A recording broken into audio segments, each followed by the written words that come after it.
Did you know selling your investments can trigger taxes and there is a tool to reduce the impact, and that is indexation? Let's see what is capital gain tax and indexation. So capital gains tax is a tax on profit made from selling an asset. It could be anything from stock market to real estate. So on a short term, they are taxed at 20% each, and a long term, they are taxed at 12.5% each. So what is indexation? It's a price adjustment mechanism where the cost price of the assets changes according to inflation over the years.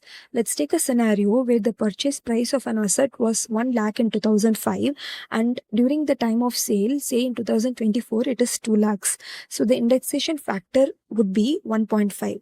With indexation, the indexed price, the purchase price would be 1.5 lakhs and not 1 lakh because of inflation, and you will be taxed only for the 50,000 gain that you made and not for the entire 1 lakh. Now, without indexation, you will be taxed for the entire 1 lakh.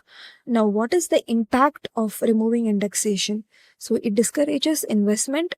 So, there will be a higher burden on the investors and there will be a higher taxable gains. So, this could mislead due to inflation. So, to conclude, from the public perspective, it will slow down the economic growth, it will affect financial decision, and it could lead to higher tax liabilities for the investors.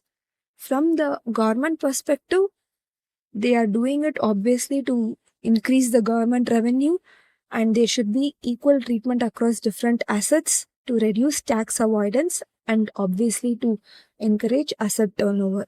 Thank you.